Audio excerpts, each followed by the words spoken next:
三班倒全封闭，还没有网，愤怒的程序员暴走开始行凶。女主播策划线下见面会，竟遭宅男围攻。亲爱的观众老爷们，大家好呀，我是你的九九呀。今天继续来填心理测量者的坑，油门已经踩到底，车门已经焊死了。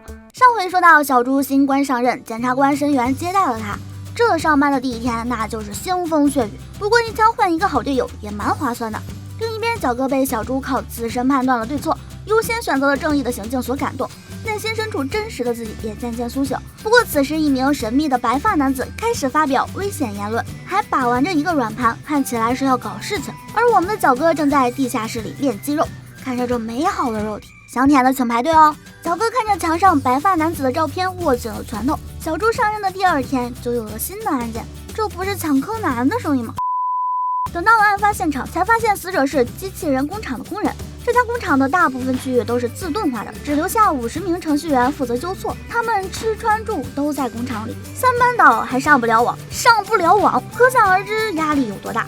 这次的死者就是程序员之一，因为机器人突然暴走，将受害者当场撕碎。本来只是留不住头发，现在连小命也不保了。程序员什么时候才能站起来呀？因为环境高度封闭，凶手大概率来自工厂内部。小猪提出了自己的办法。たった50人しかいない環境なら全員の犯罪係数をチェックすれば。申元却表示事情没有这么简单。众人来到案发工厂，小猪马上明白了申元的意思。原来整个工厂都是屏蔽外网的，官方理由是防止黑客入侵，而西比拉系统以及支配者都需要联网才能使用。通信エラー、システムとのリンクを構築できません。这家工厂因此成了不受监测的法外之地。虽然短时间内发生了3起命案，但负责人依旧认为这是单纯的事故，否认他杀的可能。申元提出让所有的工人离开厂区，到外部接受扫描。工厂负责人断然拒绝，他表示除非警察能证明这是凶案，否则绝不停工。刑警们觉得很棘手，监控录像里死者的惨状以及其他线索都表明这绝对是一起凶杀案，但工厂负责人却一口咬定是事故，不配合调查。主角一行人在工厂食堂用餐，看到一个工人金元正在受欺负，小猪为此愤愤不平，工厂负责人却不以为然，还说工人们压力很大，总得有人给他们发泄，而这个倒霉蛋就是金元。这套逻辑我也是服了啊！解决不了问题就把问题转嫁给另一个人，这领导属实德不配位。这种行为角哥也看不下去了，站起来怒怼工厂負責人。それを笑って見過ごせるあんたもここの責任者がお似合いってわけだ。シビラシステム様々だな。看来小猪的行为多少影响了角哥。女主这得意的小表情，你们自己体会吧。会议室里，刑警们正分析着全体员工的危险指数，只有一位工人的危险指数特别高，正是被欺负的金元。也是哈，要是有人这么欺负，我早就回家找我妈了。小伙伴们遇事还是不能冲动，一定要通过合理的方式保护自己。从数据分析上，金元的犯罪嫌疑很大，但是有一点让小猪觉得不合理。在凶杀案发生的前几天，金元的危险指数达到了最高，案发之后他的指数却迅速降低，精神状态也好了许多。老爹却表示这很正常，凶手常有这种心理波动。原来没有指数分析的时候，老刑警们都是凭自己的直觉来找犯人的。What？ 厉害了啊！老爹的态度让申元很不满。靠直觉办案什么的也太鬼扯了吧！他只相信西比拉系统的判断。角哥对西比拉系统提出质疑，想自己去找证据，也被申元斥责了。这个时候，我们的女主小猪站了起来，她觉得申元今天有些不理智，决定支持角哥的方案。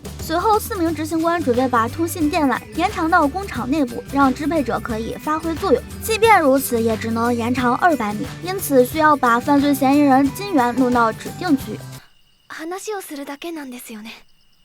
此时犯罪嫌疑人正在躲在卫生间里吃饭，看样子真是被欺负的不轻。小猪原来以为角哥会使用一些套路把人骗过来，果然拳头才是硬道理。角哥直接起脸说出：“我知道你是犯人，现在就去网上发布。”金元果然急了，夺路而逃。角哥承认他有赌的成分，如果金元不是凶手，二人就能平安返回。万一金元是凶手呢？那就只能大手牵小手，来生一起走了。没过多久，金元就开着机器人来灭他们俩的口。看着犯人手里的软盘，小伙伴们有没有发现什么？另一边，黄毛和弥生正努力把网线拉过来，让角哥的小手枪能打起来。最终，援军及时赶到，凶手被角哥击晕。暴走的机器人则当场摧毁。本次案件也告一段落。角哥的存在让小猪非常在意，再加上一直奔波在凶案现场，一时间小猪心乱如麻，跑去找网友倾诉。这个留着短发的大头妹就是小猪的虚拟形象，而这个小丑打扮的就是他的倾诉对象，我们就叫他 T 哥吧。女主说，その子はね、卒業してすぐに大変な仕事について責任重大で困ってるのは人間関係なのかな。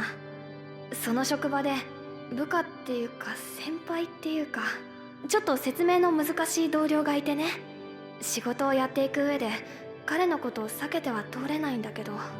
然后 T 哥问他，你说的这个朋友不会是你自己吧？开个玩笑。T 哥故作高深的给了个建议，小猪似懂非懂的下了线。网上的半仙不靠谱，小猪找到了老爹来谈心，可惜没聊几句，小猪就被电话叫回了单位。这一次的案件是通过一个马桶发现的，物业集中检查房屋，发现有间屋子的厕所已经坏了2个月了，却一直没人报修。物业觉得奇怪，就通知了警察。这个剧情还真是脑洞大开，我回去要对我的马桶好一点，万一哪天干视频猝死了，还能替我报个警啥的。失踪的住户是一个小网红，平时靠接广告维持生活。小猪觉得他也可能是出远门了，声源小哥不同意，因为这个世界上的所有人都处在西比拉系统的监控下，如果外出一定会留下记录。几个老手在屋内一番调查，推测出户主已经被杀害。まずは絞殺か毒殺、電気ショックの心臓麻痺でもいい。それから部屋にビニールシートを敷いて遺体を細切れに分解する。風呂やトイレの排水溝から流せる程度にまで粉々に。心疼我们的女主上班总共没几天，碰到的全是重口味凶杀案。随后警察在下水道里找到了痕迹，小哥的推测完全正确。这时小猪发现户主竟然就是那位 T 哥，他明明已经被害2个月了，却还能在网上和小猪交流，是谁在假扮他呢？为了揭开真相，小猪和申源决定从网络上接触冒牌的 T 哥。话说申源小哥，你这伪装很有想法嘛，直接变成一枚会飞的硬币，面值10元。小猪和申源跟着冒充的 T 哥来到了另一位网红 S 姐的地盘。申源表示，如果2位网红认识，可能会从 S 姐那里找到线索。话还没说完，小猪就被 S 姐拉进了私人聊天室。原来 S 姐和小猪曾经是同学，说好潜入调查，但是 S 姐一开始就发现了小猪。S 姐没觉得 T 哥有啥异常，提供不了太多情报，但小猪也没白跑一趟。S 姐对寻找 T 哥真身还是很有兴趣的，决定卖个人情给小猪警官。他策划了一场大型地下面基活动，向假冒 T 哥发出了邀请。